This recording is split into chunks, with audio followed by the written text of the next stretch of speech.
Ebola Chrono. Ebola Chrono avec Korkaba.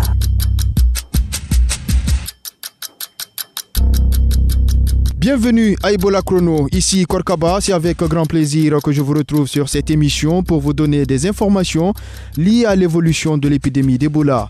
Continuez donc à nous envoyer vos questions par SMS ou par message vocal au 624 19 78 64. Nous parlons aujourd'hui du CTE de Macenta où depuis plus d'un mois, des visites communautaires sont organisées. Mais d'abord, les infos avec Sidik Bekondé.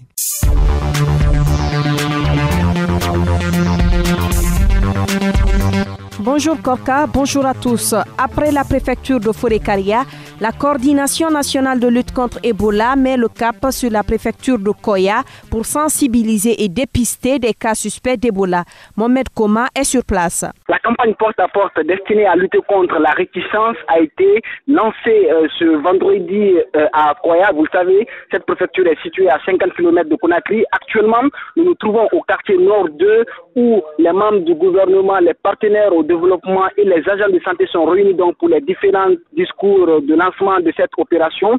Durant 4 jours d'affilée, cette préfecture, qui est l'un des épicentres du virus Ebola, sera sillonnée par des prestataires de santé. Objectif, détecter les personnes qui pourraient encore présenter les signes, mais aussi sensibiliser la population. Pour ce faire donc, CDB, 638 équipes, soit 1914 agents, sont répartis en groupes de 3. Ils se feront donc le devoir de parcourir 50 districts durant ces 4 jours. Déjà, 8 ambulances sont à leur disposition. Et pour finir, cette campagne qui prend fin le lundi prochain doit toucher 272 853 personnes réparties dans plus de 45 000 ménages.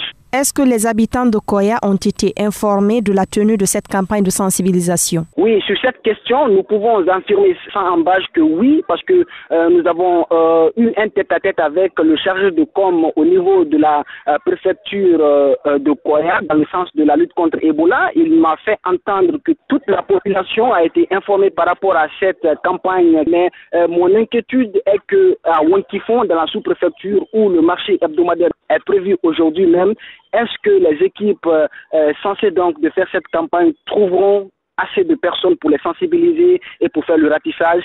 C'est la question que je me pose.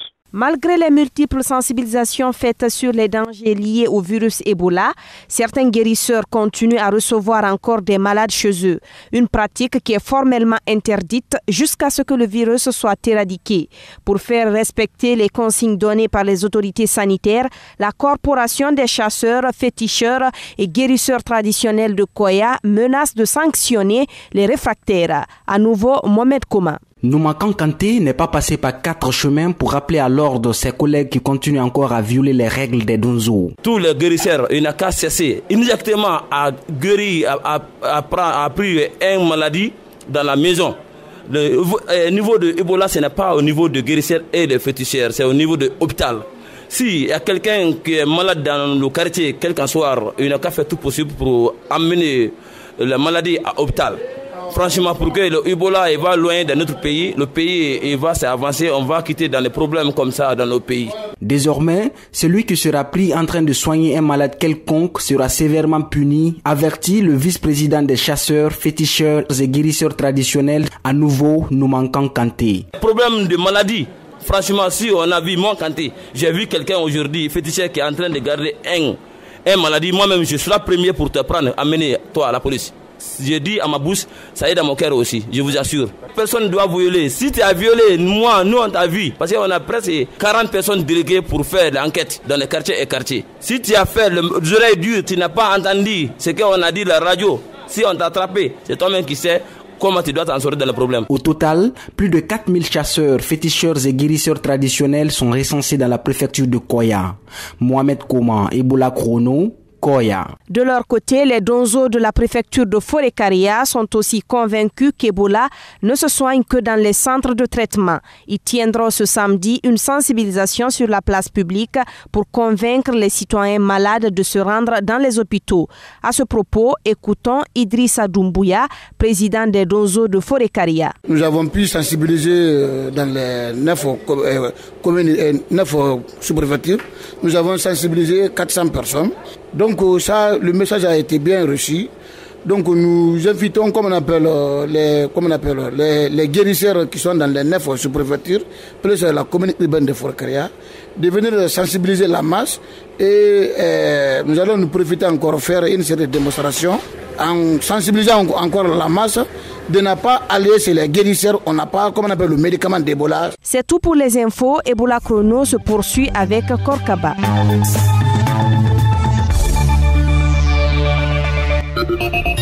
Petit lexique Ebola avec Dr Fatumbo. Question du jour. Comment fait-on pour savoir qu'une personne est guérie d'Ebola? Alors, une personne qui est guérie d'Ebola, c'est d'abord une personne qui était malade d'Ebola. Donc c'est quelqu'un qui d'abord, on a fait le test dans son sang et on a vu qu'elle avait bien Ebola. Et elle était malade et puis elle n'est plus malade. Donc elle est guérie, ça veut dire que vous la voyez, elle va bien. Elle ne vomit pas, elle ne transpire pas, parce qu'en tout cas elle n'a pas la fièvre, elle n'a pas de diarrhée, elle ne se sent pas mal, elle se sent très bien. Mais il n'y a pas que ça. C'est qu'on lui fait le test dans son sang et on va voir que le matériel génétique, l'intérieur du virus Ebola qu'on avait réussi à détecter avant, quand elle était malade, et c'est comme ça qu'on a su qu'elle était malade, et ben aujourd'hui on ne le détecte plus. C'est-à-dire que quand on prend son sang et on regarde est-ce qu'on détecte le matériel qui est à l'intérieur du virus Ebola, on ne le trouve plus dans le sang. Et on lui fait ce test-là 2 fois, à intervalle de 48 heures pour être sûr. Donc une personne qui avait Ebola hier, aujourd'hui se sent bien, elle me dit je me sens bien, je dis très bien, je te teste quand même pour être sûr. Je fais le test, je ne vois rien dedans. Très bien, je lui dis quand même tu dois rester encore 2 jours pour que je sois absolument sûre. Je lui refais le test, je ne vois toujours rien, elle est guérie. Fodé Camara est un vieux de 72 ans, il est guéri d'Ebola et témoigne au micro de Asmaou Diallo. Fodé Kaour Camara est tombé malade après le décès de sa sœur ici à Nyonguya dans les profondeurs de Kindia. Il a appris le cas d'un décès au village. Après, ils ont envoûté le pas pour venir assister les funérailles, quoi. Arrivés ici, finalement, ils ont contracté la maladie. Mais eux, ils ne le savaient pas. Comment est-ce que tu t'es retrouvé à Donka? C'est moi-même qui me suis rendu à l'hôpital. Pourquoi? Parce que j'ai voyagé avec mon petit frère qui est parti à l'hôpital, finalement qui a rendu l'âme. Et après ce constat, moi-même, j'ai analysé. J'ai dit, pourquoi il est parti là-bas, il a rendu l'âme pendant qu'on est venu ensemble. Donc, c'est par la suite de cela que moi-même, je suis allé à l'hôpital Donka. Alors, quand tu es arrivé à Donka, qu'est-ce qui s'est passé? Arrivé à Donka, ils ont fait 3 prises de sang. Finalement, le médecin m'a confirmé que j'ai le signe d'Ebola, qui n'est pas à l'état avancé. Et après, qu'est-ce qui s'est passé?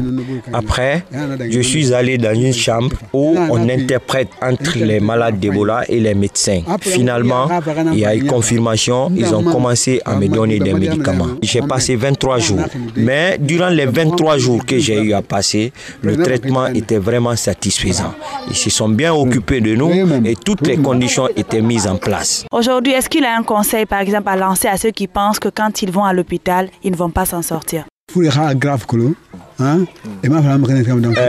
qui disent qu'ils vont les tuer à Donka, ceux qui ne connaissent pas la gravité de la maladie. S'ils maîtrisaient la gravité de la maladie, ils allaient arrêter de le dire. Parce que moi, après les 23 jours, c'est moi-même qui me suis sur pied pour appeler au village, pour qu'on puisse faire transiter l'ensemble afin qu'ils puissent faire leurs tests. Et ceux qui ont été testés et confirmés, il y a eu plus de 30 personnes. Et l'ensemble de ces 30 personnes, c'est un seul enfant qu'on a perdu. Et cela a eu lieu au village ici. Au centre de traitement de Macenta, comme je vous le disais en début d'émission, des visites communautaires sont organisées pour permettre à la population de découvrir et de comprendre le rôle et le fonctionnement d'un CTE en cette période d'épidémie. Makan Soumaoro est allé voir pour vous. Suivez son reportage.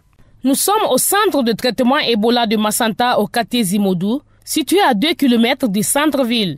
Depuis le 15 mars 2015, une visite communautaire est organisée par la Croix-Rouge afin de démystifier ces centres. Chaque dimanche, des citoyens visitent le CTE afin de s'enquérir des réalités. À l'entrée, chaque visiteur est soumis au contrôle sanitaire des routines de prévention d'Ebola. Kwevori Prosper est le responsable des promoteurs de la santé.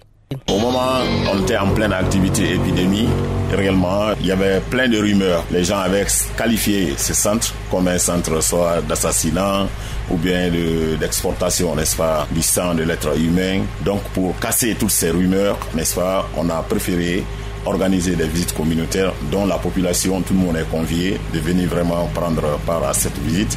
Et ça leur permet de savoir non seulement le travail qui s'effectue, mais aussi ils vont réellement recevoir beaucoup d'informations qui pourra aussi nous permettre vraiment de démystifier le centre, d'enlever la peur là dans leur idée, dans leur tête.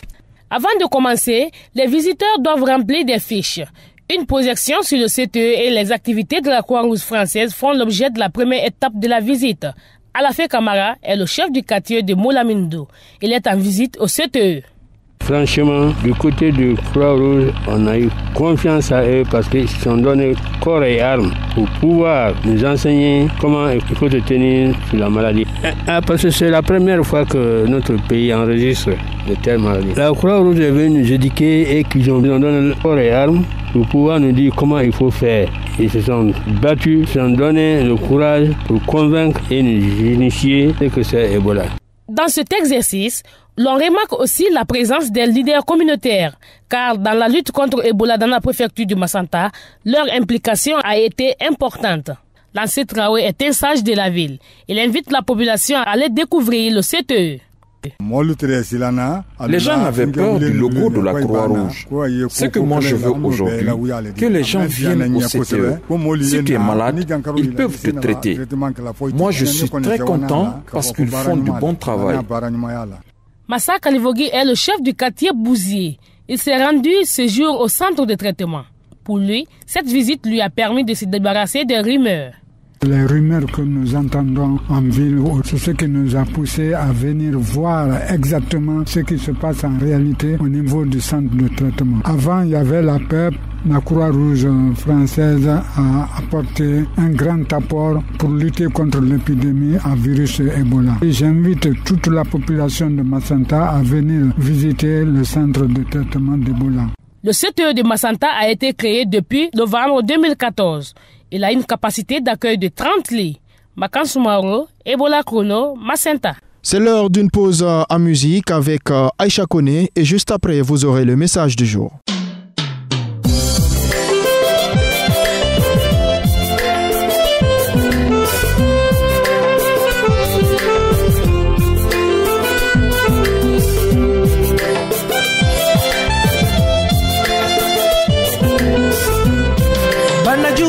Niko Ebola Manyo sila mfenge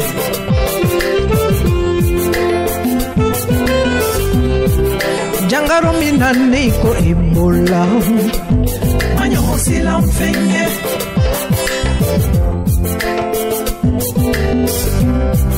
Bone mina niko Ebola Manyo sila mfenge.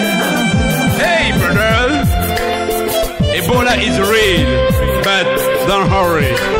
Be careful, and together we will against Ebola. Ebola, seriko iboyola. Ebola, seriko iboyola. Ebola everything Afriki. Ebola moja. Ebola wota enwerno Ebola. D'abord, salut. Et donc, moi, c'est Joe Djoubate. Tout ce que je peux dire, n'est-ce pas, à la population guinéenne, c'est de savoir que cette maladie Ebola, que c'est une réalité qu'elle a, c'est dans notre pays ici. Donc, parce que vous savez, le plus souvent, les gens ont tendance à ne pas considérer ce qu'on parle par rapport à cette maladie. Et moi, en tant qu'artiste, j'ai observé, j'ai vu beaucoup de choses, et jusqu'à ce qu'on est parvenu à chanter un son sur Ebola. Et donc, c'est juste dire à la population guinéenne, n'est-ce pas, de faire très attention à cette maladie, et qu'on n'a qu'à se donner les mains, n'est-ce pas, afin que cette maladie puisse quitter notre pays. Donc, et la seule façon de se donner les mains, il faut essayer d'abord, la première des choses, c'est d'avoir confiance que la maladie, elle est là. Tout ce que je peux dire, on n'a qu'à essayer de se méfier, se donner les mains et essayer de faire quitter cette maladie dans notre pays. La décision qui consiste à faire des enterrements sécurisés pour tout décès communautaire, qu'il soit dû à Ebola ou pas, ne facilite pas la tâche pour la Croix-Rouge qui parle de manque de sensibilisation des communautés. Pour comprendre comment se fait l'application de cette mesure, j'ai joint au téléphone le docteur Mohamed Lamine Kera.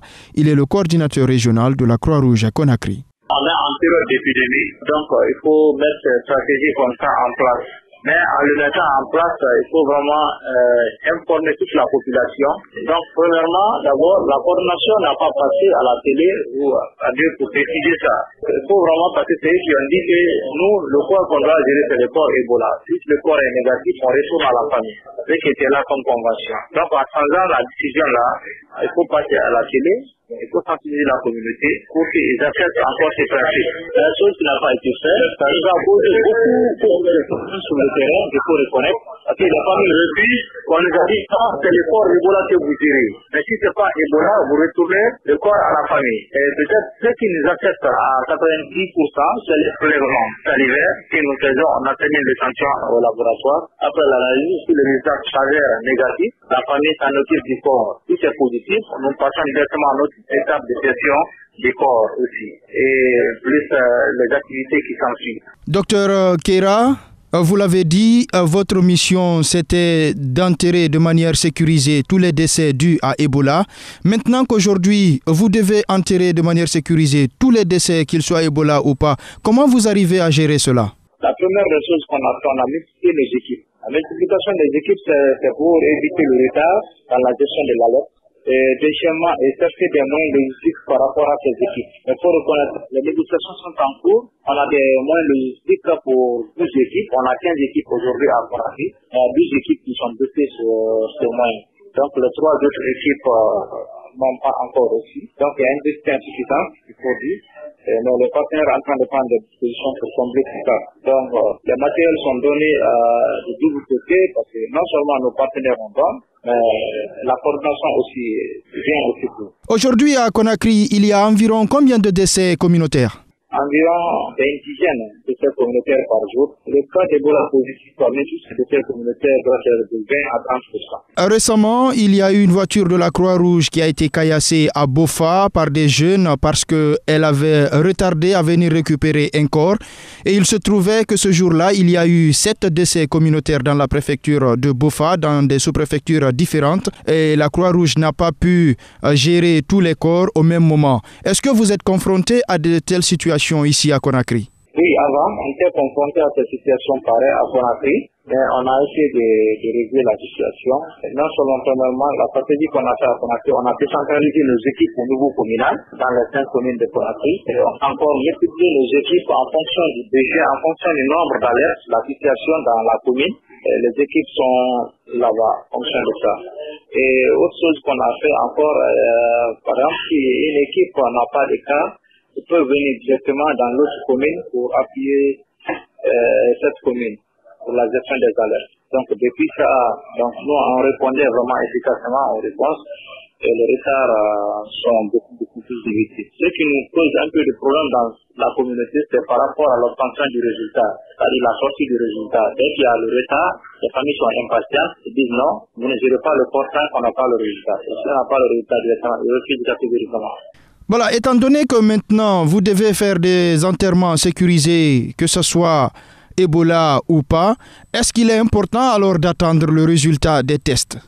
Normalement, il n'y a pas question d'attendre le résultat pour passer à l'enterrement sécurisé. Cette communauté n'est pas sensibilisée par rapport à ça. Il y a d'autres qui refusent. Il y a d'autres qui les sensibilisent à fait. Mais le taux de refus est plus élevé. Alors, docteur Kera, comment vous arrivez à gérer cette situation? Parce que là, on est en face d'une nouvelle forme de réticence. Comment est-ce que vous arrivez à convaincre les populations? Bon, non seulement on peut impliquer les autorités locales, on se réfère directement à la détresse de la commune. Si encore à des membres là-bas, on implique même les comités de veille dedans pour qu'ils participent à la négociation et que la famille accepte. Voilà, Ebola Chrono, c'est fini pour aujourd'hui. Vos questions et commentaires sont toujours reçus par SMS ou par message vocal au 624 19 78 64.